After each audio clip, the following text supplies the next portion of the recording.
Arranco preguntándoles a nuestros entrevistados si tenemos que hacer una comparación, aunque es difícil que todo sea igual a otros tiempos, ¿a qué época tendríamos que remontarnos? Ricardo Paz, consultor político, está con nosotros. Buenos días, Ricardo, gracias por llegar hasta la montaña. ¿Este momento a qué le recuerda, Ricardo? Muy buenos días. Primero, un saludo a la gente que nos está viendo. Me recuerda mucho a la UDP, por un lado, me recuerda a ese momento de crisis, de desesperanza, de incertidumbre que vivimos a principios de los años 80, pero también me recuerda mucho a lo que vivimos al inicio de este ciclo, en 2002, 2003, 2005, ¿no? Que también hubo una gran inestabilidad, incertidumbre, y la gente no sabía qué es lo que iba a pasar, ¿no? Y lo que estábamos haciendo estábamos en una transición hacia un nuevo ciclo político, y es lo que está pasando también hoy día, me temo. Muchas gracias. Carlos Saavedra, consultor en comunicación política. Buenos días, gracias por llegar hasta la montaña. La misma pregunta, ¿a qué época tendríamos que remontarnos para intentar graficar lo que pasa ahora? Hasta Diego, un saludo a Ricardo, a toda la gente que nos ve.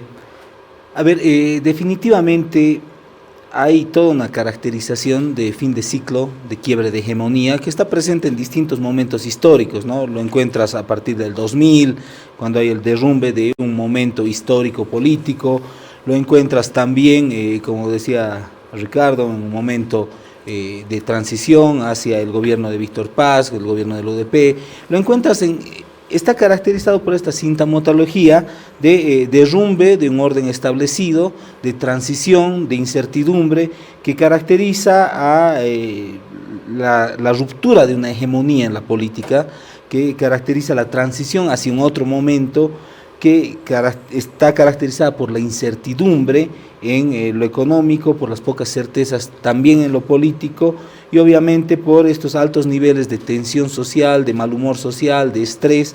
Entonces, la política es cíclica, en Bolivia mucho más, hemos vivido muchos de estos episodios, y hoy lo que estamos viviendo tiene esta sintomatología, todos con sus pequeñas particularidades, pero la radiografía en general tiene patrones de conducta social, de conducta económica, bastante símiles a los que pasaron en esos momentos, ¿no? El quiebre que hubo del 2000 al 2003, 2005, el quiebre que hubo del 82 al 85, el quiebre post-revolución nacional. O sea, son momentos que tienen que tienen un parangón y tienen mucha similitud en la historia. Ahora, ¿estamos en un momento de transición o el siguiente gobierno será un gobierno de transición a un nuevo momento, Ricardo? Hay ciclos largos y ciclos cortos, ¿no? Los ciclos largos son más históricos, tienen que ver con los paradigmas, ¿no? Todavía estamos viviendo la agonía, los estertores del ciclo de la Revolución Nacional, en lo que se refiere al ciclo largo, ¿no? Pero dentro de los ciclos hay ciclos cortos también, ¿no? Y ahorita estamos viviendo la agonía de un ciclo corto, ¿no? Y vamos a entrar a una transición, inevitablemente la próxima etapa que vayamos a vivir, no sé si será un gobierno, dos gobiernos, en fin, va a ser una etapa de transición necesariamente, donde lo nuevo todavía no termina de nacer y lo viejo no termina de morir, ¿no? Pero es lo natural, es lo que sucede, así funciona la sociedad, así evoluciona la historia, y no hay que asustarse mucho de eso, más bien hay que alegrarse, porque renovarse es vivir, ¿no? Es síntoma de vitalidad que una sociedad tenga estos sacudones, ¿no? Quiere decir que la sociedad quiere progresar, la sociedad está vital, quiere renovación generacional, quiere resolver los problemas, quiere ir hacia adelante, ¿no? Cuando Ricardo dice lo nuevo todavía no nace y lo viejo todavía no termina de morir, cuando hablamos de lo viejo, ¿necesariamente estamos hablando del MAS o ahí deberíamos incluir a, por ejemplo, liderazgos que están hace 40 años en la política como Samuel Doria Medina, un Jorge Tuto Quiroga, un Manfred Reyes Villa? Creo que estamos en un periodo de transición largo, ¿no? Un periodo de transición largo. Es más, yo creo que hay una sintomatología de la transición a partir del 2019, ¿no? Creo que ese fue un punto de inicio de una transición larga, donde estuvo el gobierno de Yanine Áñez, el gobierno de Luis Arce. Para mí es un gobierno de transición. Lo que viene va a ser un gobierno de transición, ¿no? Es una transición bastante larga, que abarca mucho más que solamente un partido o un liderazgo, ¿no? Los fines de ciclo tienden a ser holísticos, tienden a ser mucho más grandes, integrales, y creo que abarca, sí, en gran medida al MAS, porque uno de los problemas que ha tenido es que no ha podido reinventarse, no ha entendido las pulsiones de los nuevos ciclos, a partir de las dinámicas mundiales, ¿no? De transformación vertiginosa que está viviendo la sociedad, en términos de revolución digital, en términos de construcción de causas de lucha. Yo creo que el MAS se ha quedado en un momento histórico y no ha terminado de entender las configuraciones, las nuevas configuraciones sociales. ¿Y al frente? Y al frente lo mismo, ¿no? Son pocos los que están entendiendo, están logrando visualizar cómo se componen las generaciones, cómo se construye opinión pública, cuáles son causas de luchas, cómo se articula, cómo se comunica en una sociedad que es distinta. En términos de transformación, si tú te fijas, del 2000 al 2025 ha pasado lo que no pasaba en siglos de la historia anteriormente, por lo vertiginosa que es la transformación en términos de revolución tecnológica, digital, y obviamente eso te transforma sociedades. Entonces creo que este es un fin de ciclo grande que implica que va a jubilar a muchos actores políticos, va a jubilar muchas formas de hacer, pero también hay que entender una cosa: cuando nace un nuevo ciclo, no es que todo lo que está por detrás muere. Ese es uno de los errores. Se piensa que es un comenzar de cero. Creo que hay banderas, creo que hay herencias, creo que hay narrativas que, por ejemplo, la construcción de lo plurinacional ha dejado y van a estar vigentes. Y pretender borrarlas de un plumazo también sería un error. Ricardo, en esta jubilación, ¿entienden, por ejemplo, que Samuel Doria Medina, Tuto Quiroga, Manfred de repente se están jugando sus últimas cartas? Si existiese la posibilidad de que Evo Morales esté, también serían las últimas cartas, porque sería la papeleta de los últimos 20 años, están todos. Sí, yo tengo una diferencia matiz con lo que dice Carlos. Yo creo que en el campo del neopopulismo autoritario, es esto que ha sido el MAS y que llaman el proceso de cambio y el Estado plurinacional, ahí hay un intento de renovación y de reinvención, ¿no? que es Andrónico Rodríguez. O sea, yo creo que ahí sí hay un esfuerzo, por lo menos, de tratar de presentar una renovación, desde mi punto de vista falaz, mentirosa, engañosa, ¿no? Perversa, pero ahí está, ¿no? Veremos en qué concluye eso, pero por lo menos han hecho el esfuerzo. De este otro lado es que hay una gran asignatura pendiente, ¿no? Que es la renovación generacional. Yo creo que el ciclo de los personajes que tú has mencionado ha terminado hace tiempo, en realidad, ¿no es cierto? Si tú te fijas, cuando el 2019, que hacía referencia a Carlos, del 2019-2020, ya prácticamente eran actores marginales, ¿no? Ya eran actores residuales. La presencia de Carlos Mesa, el 2019 y el 2020, ya prácticamente los había jubilado, ¿no? Ellos tenían intención. O sea, Carlos Mesa los jubiló. Prácticamente, ¿no? Esa fue la realidad. Pero bueno, Hegel decía, la historia avanza por el lado malo, ¿no?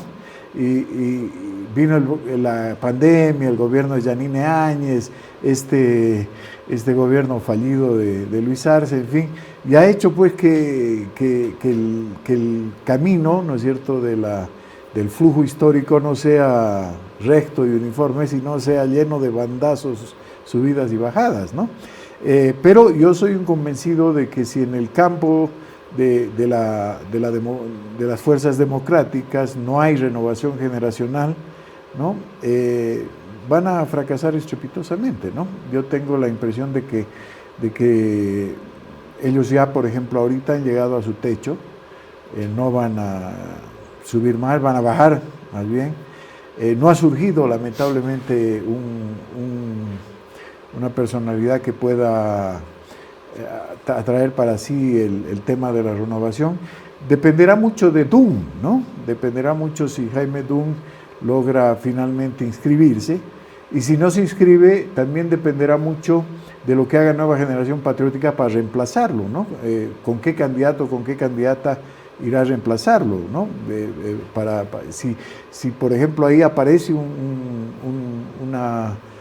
una figura de renovación generacional, puede ser una cosa muy interesante, puede patear el tablero, ¿no?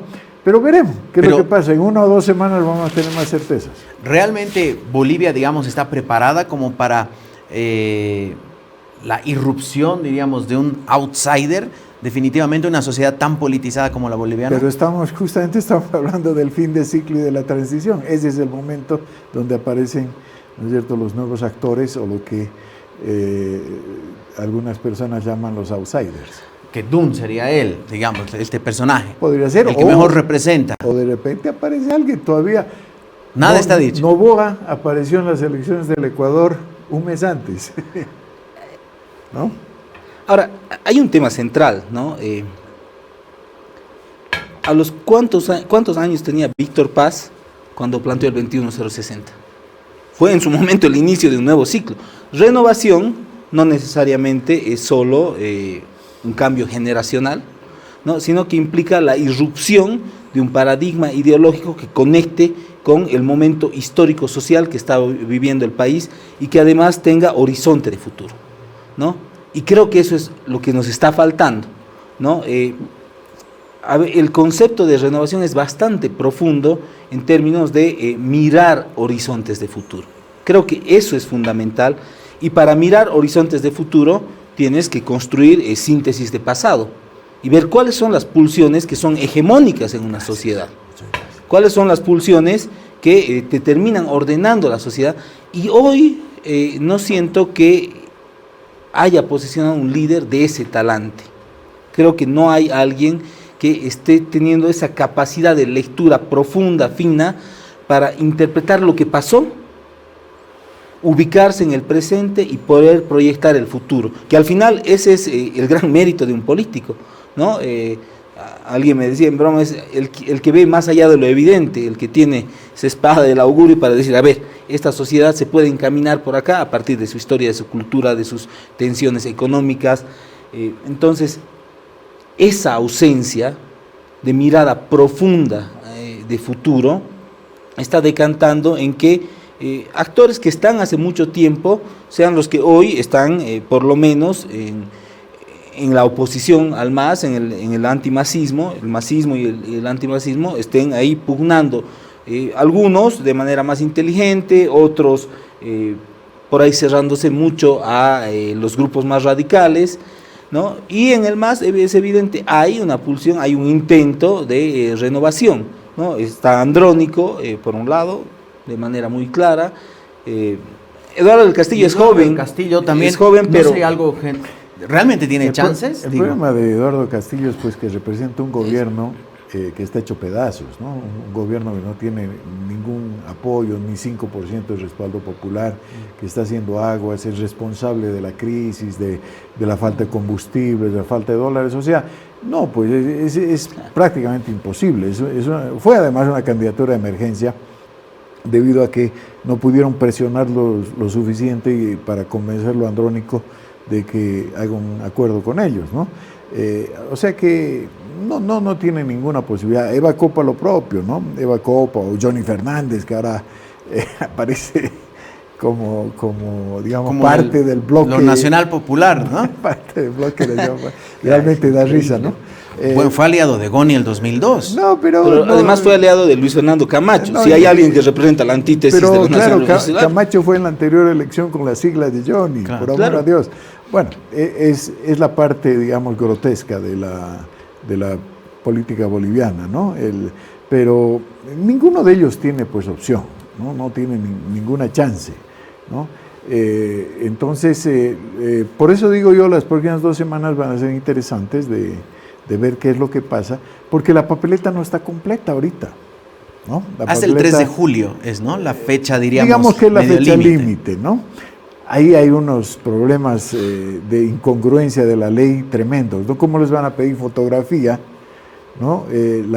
Para imprimir la papeleta cuando no se ha cumplido el plazo de sustitución, que es el 3 de julio. Es una locura, ¿no?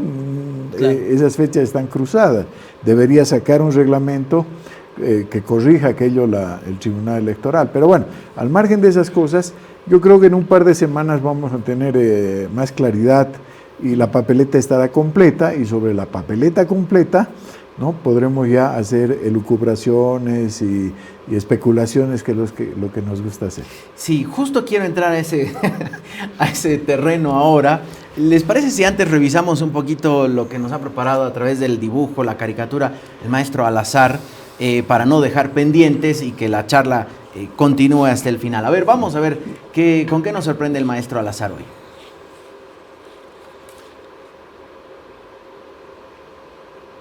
Bueno, ahí está, parte de la realidad de hoy, ¿no? Pollo, la fila para el pollo, para el aceite, para el huesito también, porque hay que pensar en los de 4 patas. Más bien no hay vehículos ahí haciendo fila para la gasolina, ¿no? Eso faltaba. A ver, vamos a ver qué nos trae Víctor Hugo Romero desde Cochabamba. Los de arriba, dice, las elecciones están garantizadas, los de abajo, un producto por persona. Y esa es la realidad, ¿no? Mientras arriba todos están pensando en la estrategia, en cómo se alían o aparecen o no en las papeletas, a nosotros los ciudadanos nos cuesta cada vez más comprar un pollo. Hoy lo que veíamos en la mañana era tremendo. En la zona de Garita de Lima, un viceministro tuvo que salir corriendo porque lo corretearon. Filas, la gente se alegra porque hizo 3 horas de fila y no más, ¿no?, para la gasolina. Una capacidad de resiliencia impresionante de la gente, pero que tenemos todos los diagnósticos por parte del gobierno, pero no tampoco una solución. No sé ¿qué les parece un poco, Carlos? Bueno, a ver, estamos en un momento de una profunda crisis multidimensional, ¿no? La crisis, la central, la que le duele a la gente, es la del bolsillo, ¿no? Esa es la principal, el tener que sufrir por productos de la canasta básica, que el sueldo ya no te alcance, que sea una batalla épica conseguir carburantes. Obviamente esa es la central. Ahora, esa crisis no viene sola, ¿no? Viene con una crisis institucional, viene con una crisis política, viene con una profunda crisis moral del sistema político. Entonces, estas dimensiones múltiples de la crisis configuran un panorama tan duro en el cual yo siento que la única esperanza de la gente, además que el boliviano tiene altísima tolerancia, altísima capacidad de resiliencia y altísima capacidad de toma de decisiones pragmáticas, siento que la última, la mínima esperanza que tiene, la luz al final del túnel, se llama elección. Y siento que por eso está aguantando estoicamente este momento, ¿no? La elección tiene una carga de esperanza para que el nuevo gobierno pueda resolver. Veremos si será tan fácil. Tengo serias dudas de que alguien pueda rápidamente resolver los problemas. Sin embargo, creo que eso termina soportando, y al final la calle y los poderes fácticos han definido que tiene que haber elección. Creo que ha sido determinante lo que ha pasado en los últimos días. Siento que podía haber habido una convergencia catastrófica en Bolivia. Una convergencia catastrófica marcada por 4 factores. El factor Evo, que está decidido a dinamitar la elección. El factor carburantes, el factor alza de precios, y si no se terminaba de habilitar a Andrónico Rodríguez, creo que esta era una olla de presión, que hoy día podía haber sido muy distinto el panorama en el que estemos. Entonces, la elección termina siendo el último horizonte de esperanza de la población de poder generar un cambio en la conducción económica, política del país. Mucho se habló y se ponía en duda por la experiencia de las judiciales parciales, la realización de las elecciones. La actual situación que describe Carlos, ¿cree, Ricardo, que obligó, diríamos, a realmente garantizar las elecciones como única salida a esto? ¿Es ya ahora seguro que habrá elecciones, aunque sin ánimo de entrar a la futurología, pero... Nada es seguro en Bolivia, nada es seguro, ¿no? El largo plazo son 2 días en Bolivia. Yo creo que estuvimos al borde del abismo. Yo creo que estuvimos pendiendo de un hilo, ¿no? Cuando los poderes, digamos, reales en el país decidieron finalmente que Andrónico Rodríguez debía participar en las elecciones, estaban decidiendo la viabilidad de la democracia, ¿no? Si Andrónico no era habilitado, sus seguidores iban a ir a engrosar la insurrección de Evo Morales, con seguridad, y aquí sálvese quien pueda. Pero va a pasar al revés, ¿no? Como le han dado la salida democrática a Andrónico, de manera sensata, de manera racional, entonces los seguidores de Evo Morales van a gradualmente ir engrosando las filas de Andrónico Rodríguez, pero ya para una resolución en las urnas, no en las calles, ¿no? Una resolución pacífica, una resolución. Ese es el dato más importante de lo que ha pasado las semanas pasadas, ¿no? Hemos estado a un tris de que el proceso democrático se vaya. O sea, realmente había un interés de que Andrónico no vaya y la única opción de izquierda sea la de Eduardo del Castillo. Habían esas pulsiones, ¿no? Dementes, ¿no? Insensatas, pero existían esos proyectos, ¿no? Había también un sector que existe en la sociedad lamentablemente radical, que ya el 2020 planteó cancelar la personería jurídica del MAS, que cree que las cosas se pueden resolver por esa vía. O sea, había muchas presiones, muchas tensiones. Yo creo que el Tribunal Constitucional, el Tribunal Supremo Electoral estuvieron debatiéndose en aquello, pero bueno, salimos finalmente por la vía de la sensatez y hoy día tenemos una cierta garantía, ¿no? Que se terminará de cerrar mañana en esa cumbre, les encanta decir cumbre, ¿no? de esa reunión que van a tener, en la que nuevamente, bueno, va a ser un saludo a la bandera, declaraciones, en fin, pero lo importante es que se le da cierta certidumbre a la gente y se le dice, sí, ¿saben qué? Hay una luz al final del camino, ¿no? Es toda esta barbaridad que estamos viviendo, ¿no? Tiene una manera de resolverse, que es en las elecciones el 17 de agosto, ojalá en primera vuelta, y si no, habrá que esperar hasta noviembre, ¿no? Pero la gente no ha explotado y este gobierno se sostiene gracias a esa esperanza, sin duda alguna, ¿no? Si no hubiera eso de que aferrarse, si no hubiera esa salida de las elecciones, con seguridad estaríamos en una situación muy diferente. Volviendo al tema del gobierno y de su candidato Eduardo del Castillo, ya prácticamente las encuestas que han salido casi que descartan una posibilidad de que el gobierno pueda mantenerse en el poder. ¿Qué escenarios le quedan al gobierno o al candidato Eduardo del Castillo? Una eventual alianza en estas 2 semanas, ahí vamos a entrar a qué se puede ir tejiendo en estas 2 semanas. ¿Beneficiaría, por ejemplo, un Andrónico Rodríguez o sería más bien un yunque, hacia abajo, un ancla, diríamos, a las aspiraciones de Andrónico? A ver, vamos por partes. Primero, el gobierno, lo acaba de decir el presidente, va a apostar a que haya elección, es la única salida que tiene.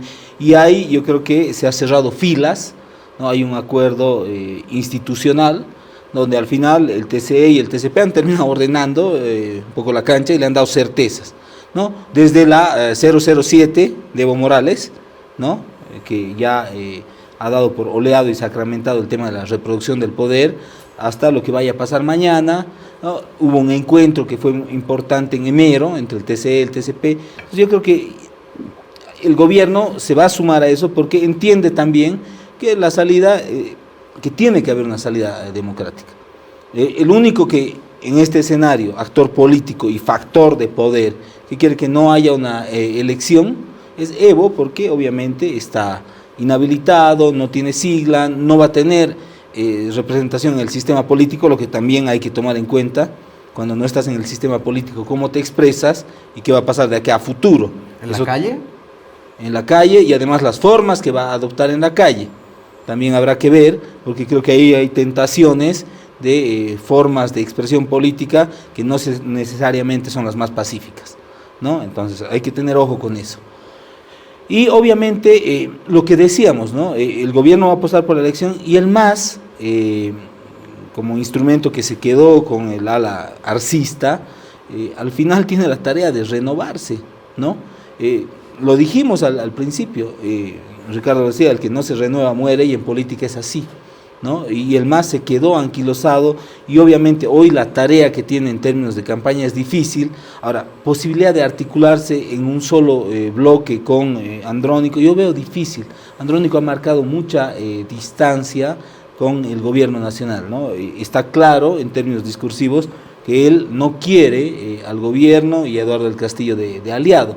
Entonces ahí va a tener que tomar definiciones en un escenario electoral que es definitivamente cuesta arriba. Ahora, en este escenario electoral del 17 de agosto, Bolivia es para que no falte, siempre digo, maíz para las pipocas o pasancalla, no sé qué le gustará más, o tostadito, porque en abril o mayo o finales de marzo vendrán las subnacionales.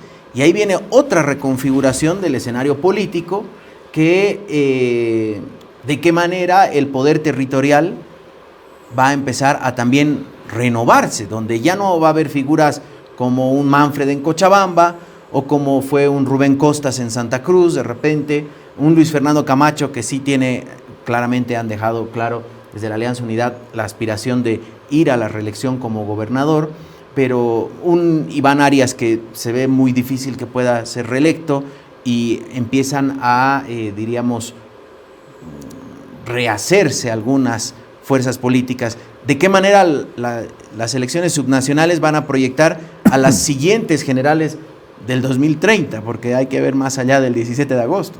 Sí, efectivamente, pero un comentario primero. Los dueños del voto del neopopulismo autoritario no son Evo Morales, Andrónico o Luis Arce. Los dueños del voto son las corporaciones sindicales, los cocaleros, los cooperativistas, los transportistas, los interculturales, los gremiales, toda esta gente, ¿cierto?, que tiene intereses muy particulares, como su nombre lo indica, son corporaciones, ¿no?, que velan por su interés particular y no por el interés general, y que han tenido muchos privilegios, muchas canonjías, muchas prebendas durante todos estos 20 años, y no quieren renunciar a ello. Ellos son los que están obligando de abajo hacia arriba a que se unifique el neopopulismo autoritario en torno a Andrónico. No es Evo Morales, no es Luis Arce. Y al final, lo que digan o hagan Evo Morales o Luis Arce como personas o como líderes, no va a significar absolutamente nada, porque estas corporaciones son las que están unificándose, no solo en el voto en torno a Andrónico, que lo van a hacer, y ahí está su potencia, sino también en la acción política. En Bolivia no hay guerrilla, no hemos tenido la guerra sucia de Argentina, Sendero Luminoso del Perú, las guerrillas, las FARC de Colombia, no hemos tenido nada de eso porque tenemos corporaciones sindicales, porque tenemos otra forma, otra cultura política, tenemos una característica distinta de gestionar la política, ¿no?, y la demanda social en Bolivia, que es a través de estas corporaciones. Ellos, ¿no es cierto?, entienden el juego de la política y el juego de la democracia y se acomodan, ¿no? Y es lo que estamos viviendo ahora. Respecto a lo que decías de las subnacionales siempre han funcionado en Bolivia como un check and balance. Si tú ves la historia de las subnacionales, la gente vota en las subnacionales para equilibrar el poder político del gobierno central, del órgano ejecutivo y del órgano legislativo.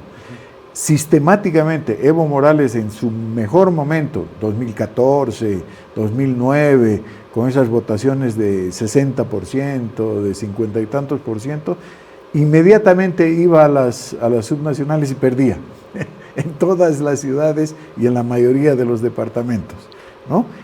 Aquí en Bolivia no funciona tanto el check and balance de la Asamblea Legislativa con el órgano ejecutivo por el tipo de sistema que tenemos, ¿no?, que es un sistema presidencialista muy férreo, muy cerrado, muy vertical, pero sí funciona las subnacionales como un check and balance. O sea que la gente va a esperar a ver quién es gobierno ahora en estas elecciones, y el voto va a ser para equilibrar aquello. Si Andrónico es presidente, ¿no?, va a ser una votación dispersa, muy interesante en las subnacionales.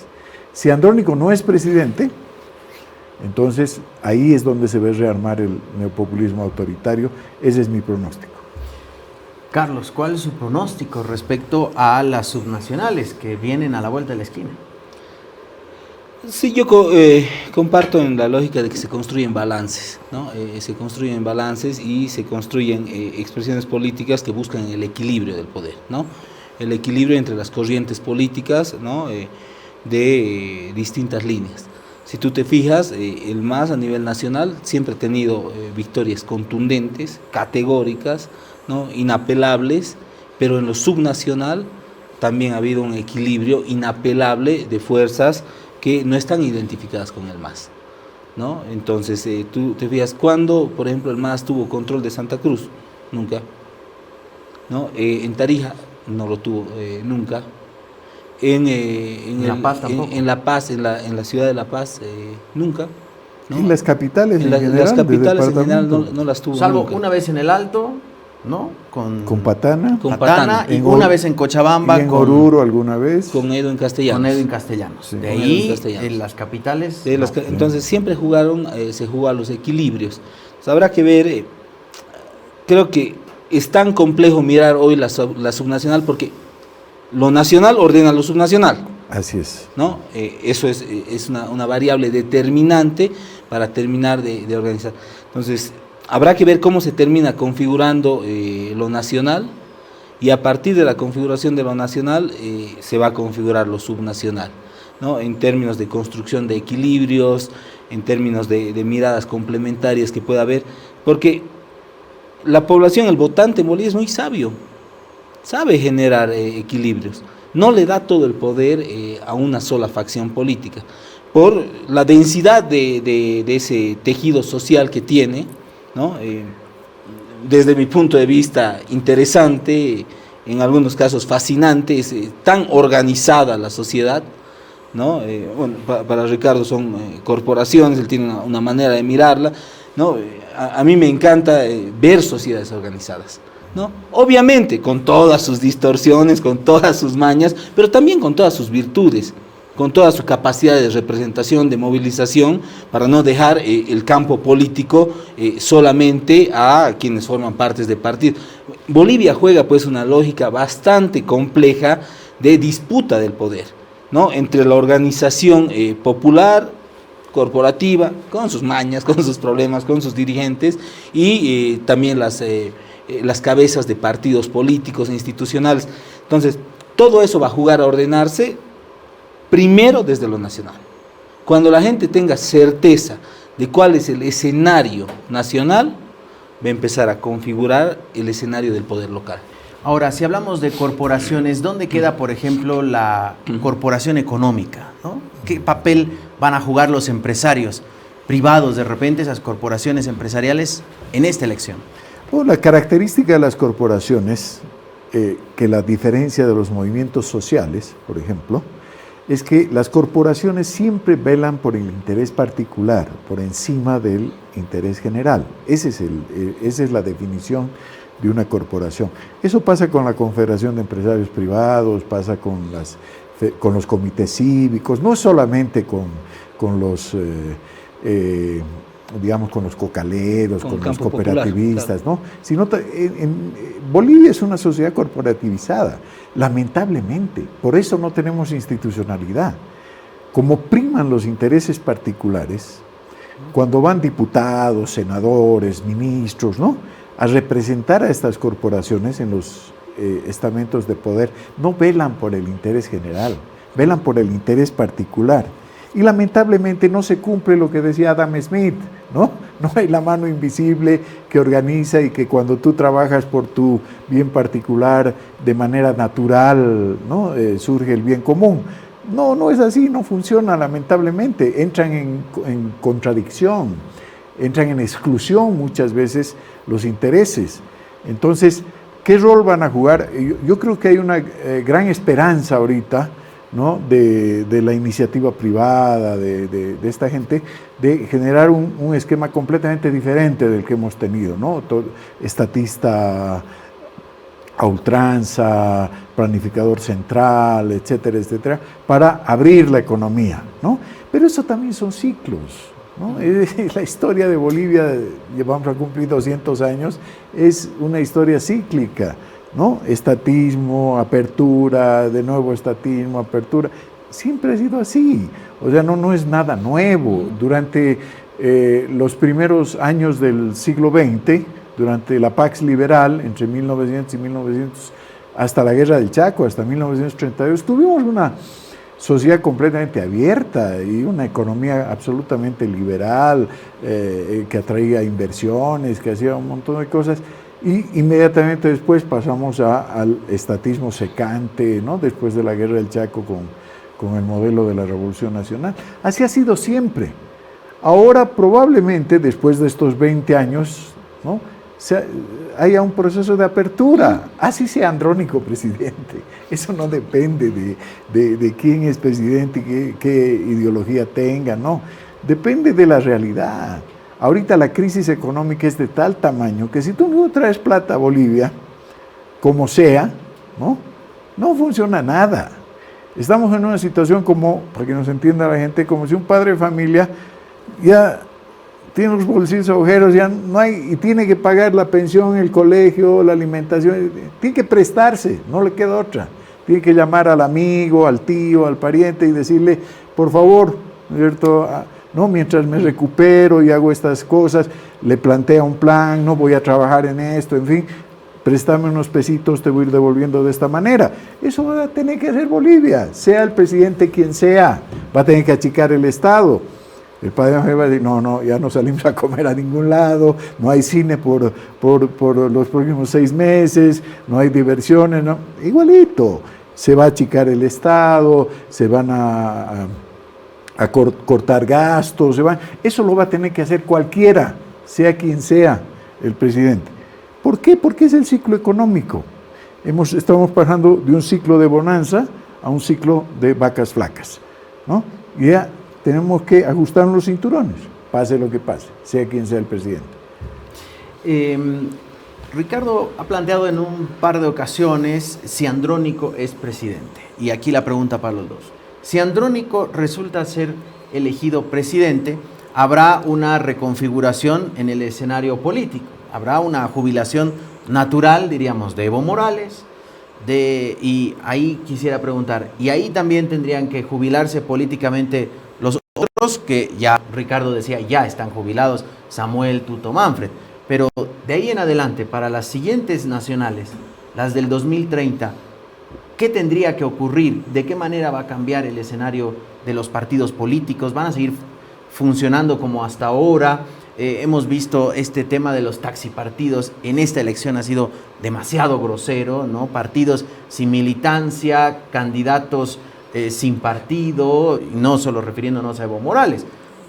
Hubo crisis con el tema de Rodrigo Paz, Chi Yung-chung se quedó fuera de la carrera porque no tenía partido, y bueno, Jaime Dun es la incógnita, ¿no? Que ahora hablamos de Jaime, pero ¿de qué manera se va a reconfigurar todo si Andrónico es presidente?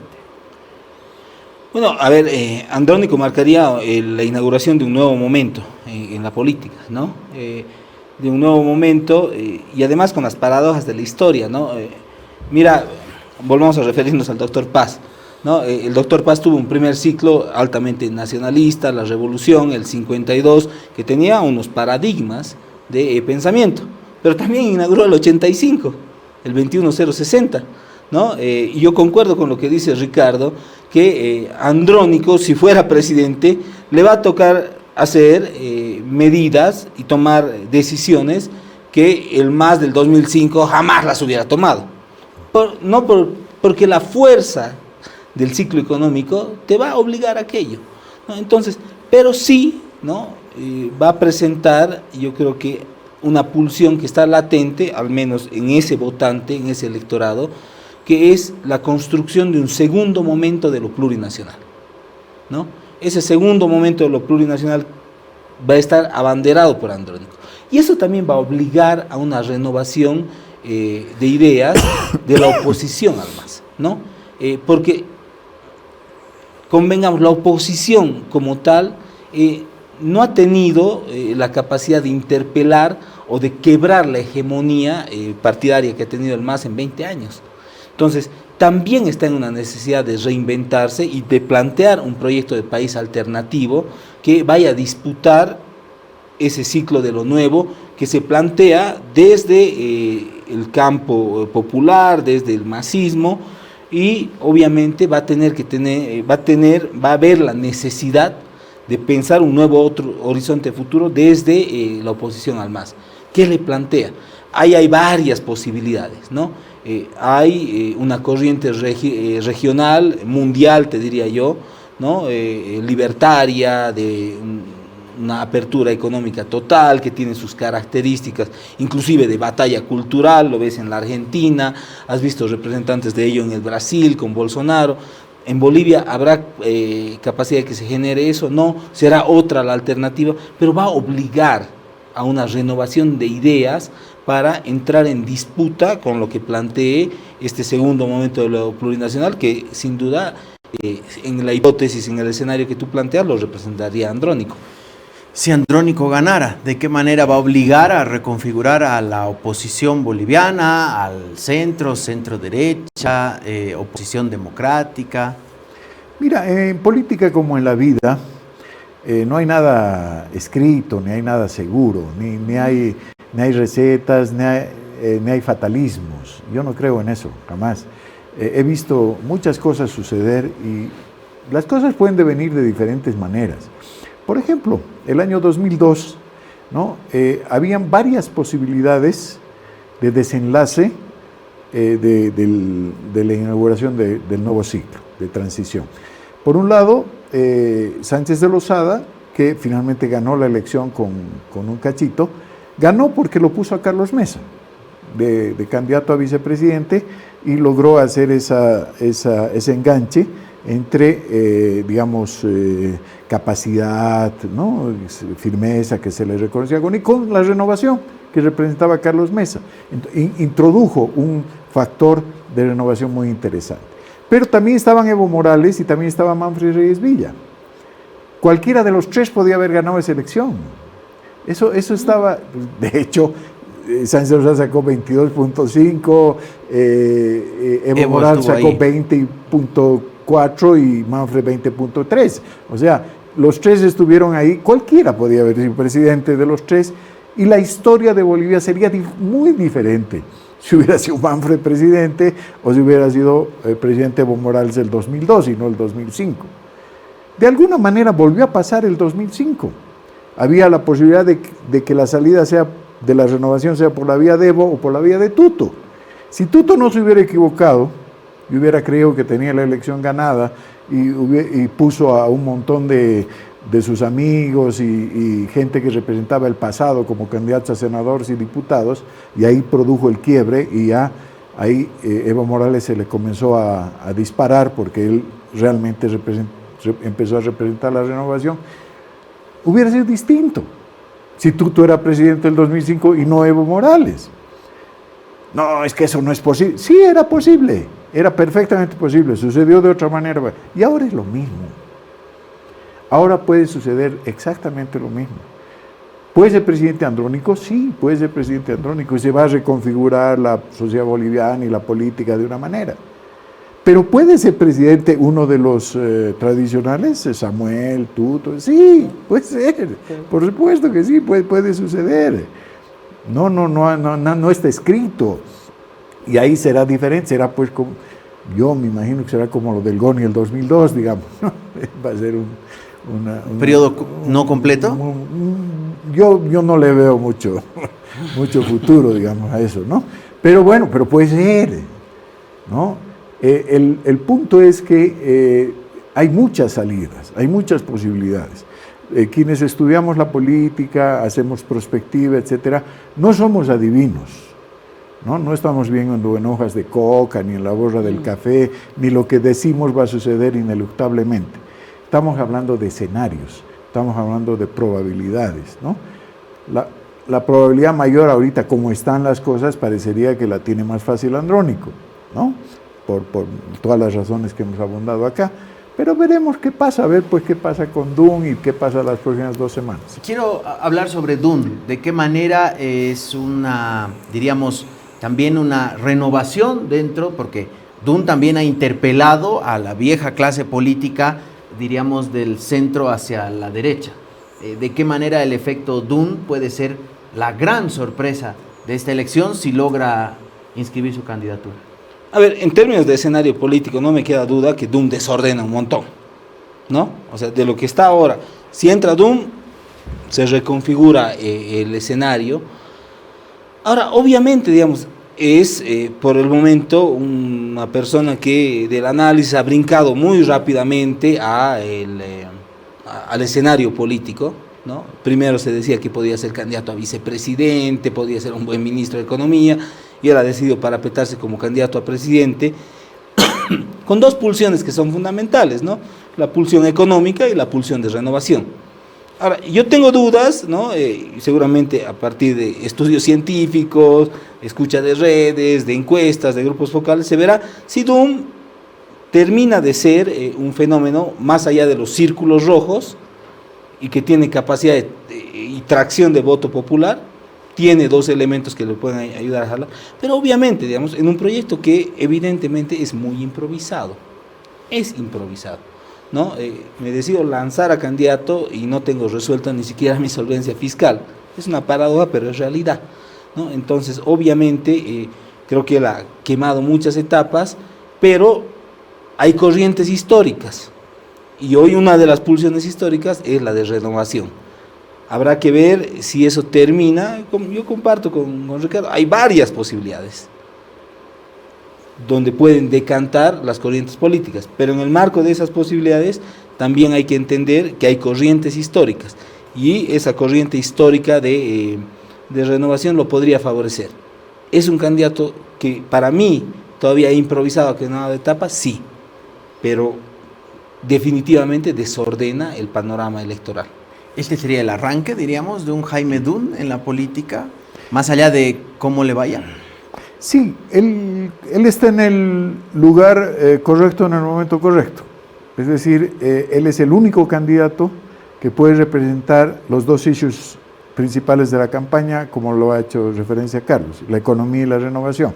Él es el único que puede encarnar esos 2 elementos. Hay muchos, Tuto, Samuel, encarnan la economía, ¿no?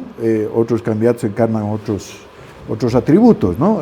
Andrónico, la renovación, pero ninguno de ellos las 2 cosas, economía y renovación, ¿no? Han perdido la gran oportunidad, Tuto y Samuel, de poner en sus binomios, ¿no es cierto?, algo que encarne renovación. Y lo de JP es para otro programa, para analizar en otro programa, ¿no? No, los candidatos a vices tiene que deberíamos hacer un programa sobre eso. Pero bueno, al margen de eso, Dunn tiene la potencialidad, tiene la oportunidad, ¿no? Veremos si finalmente resuelve sus problemas, se inscribe y cómo le va, pero de que potencialidad tiene, no hay duda. Una última, ya esta que fue una amenaza antes de ir a las caricaturas. ¿Qué puede llegar a ocurrir estas 2 semanas? ¿Qué información saben, la que puedan contar? ¿Qué conversaciones están habiendo? Lo de Cochabamba, entre Manfred Reyes Villa, Tuto y Samuel, ¿indica algo? ¿Una posibilidad de algunas conversaciones? ¿En el Chapare habrán otras? ¿En Casagrande otras? ¿Saben algo o no? Parece que sí, ¿no? No, yo solo puedo especular. Yo creo que entre Manfred, Samuel y Tuto, yo creo que el que se puede bajar es Manfred, ¿no? En determinado momento, si es que realmente ve que sus números no le dan, pero Tuto y Samuel van a estar parejos y se van a... Eso se llama destrucción mutua asegurada, ¿no? Van a seguir adelante los 2 y los 2 se van a inviabilizar, sin duda alguna, porque ya no van a crecer más allá desde mi punto de vista si siguen así. Obviamente, si les vendría un rayo de luz, ¿no es cierto?, la iluminación, y se dieran cuenta que solo juntos tienen oportunidad, que solo uniéndose Samuel, Tuto y Manfred tienen chance, alguna opción para derrotar a Andrónico, lo harían, pero me temo que no va a suceder. Del otro lado, pienso que gradualmente, primero Johnny, después del Castillo, ¿no es cierto?, van a ir cayendo como peones y Andrónico se va a ir fortaleciendo. Carlos. Solo hipótesis, No, totalmente. Ninguna información. Ese es un momento de lucubración. Solo hipótesis. Johnny Fernández quería al Chapare, ¿no? Quería dialogar al Chapare. Dijo que ese es un resultado de un cabildo, ¿no? Tiene una sigla. El levismo no tiene sigla. Bueno, ahora ayer también lo han citado a Johnny Fernández a declarar por un caso del mutualista. Sí. Solo dejo esos tres elementos. La judicialización de la política. Bueno, Johnny tiene sigla, Evo no tiene sigla, ayer lo citan. O sea, No, pero Evo está inhabilitado independientemente de la sigla. Evo sí, pero el levismo no.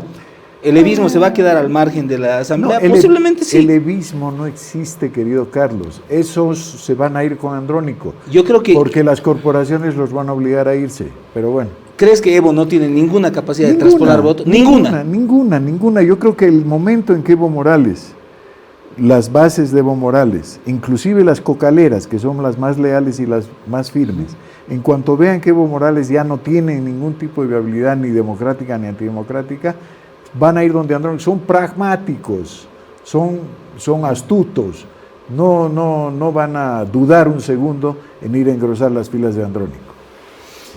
Qué lindo quedó el programa al final, ¿no? Vamos de acá a 2 semanas, cuando se cierren las listas, podemos volver a sentarnos y de ahí le dedicamos a los vicepresidentes también un programa y un análisis. Con todo gusto. Ricardo Paz, ha sido un placer tenerlo acá. Para mí el gusto. Carlos Saavedra, un placer conversar con usted también esta mañana. Un gusto, Diego, un gusto, Ricardo.